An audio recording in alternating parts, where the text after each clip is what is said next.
She lied. There were several questions where she lied.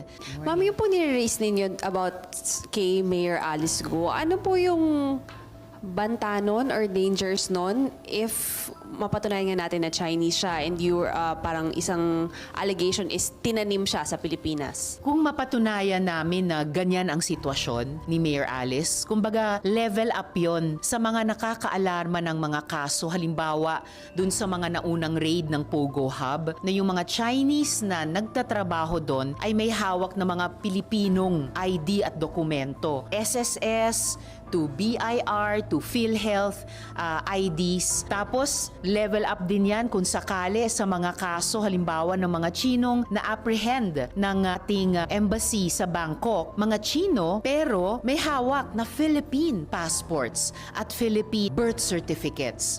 Level up yon sa mga kaso ng mga dayuhan dito man sa Pilipinas o sa ibang bansa na nakakapakinabang sa mga karapatan at benepisyo, social protections na dapat ay para sa Pilipino o di kaya ay under false pretenses bilang mga di umanong Pilipino gumagawa ng mga krimen o illegal na activities dito o sa ibang bansa gamit yung mga sagrado nating dokumento ng identification at miyembro sa iba't ibang institusyon bilang mga Pilipino. Kasi kung mapatunayan na yan din ang naging ruta ni Mayor Alice, wow! So hindi lamang binabastos yung integrity ng ating mga institusyon na nag-i-issue nitong mga dokumento ng identification, mapapatunayan kung sakali na ginamit na ito upang magkaroon ng foothold. Una sa local economy natin dito sa Pilipinas o kahit dyan sa Bamban sa pamamagitan ng ganitong mga kung sakali fraudulently held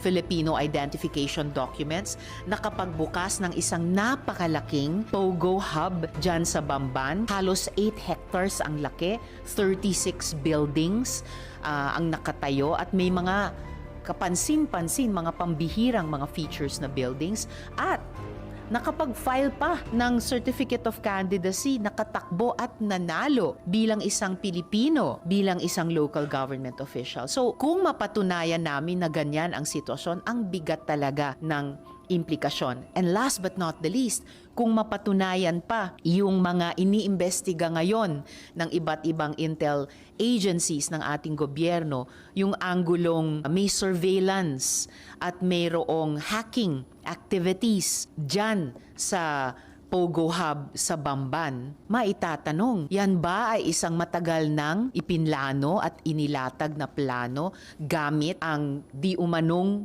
kunwaring Filipino identity ni Mayor Alice para magkaroon ng isang foothold pati sa ating political at lumalabas national security sector?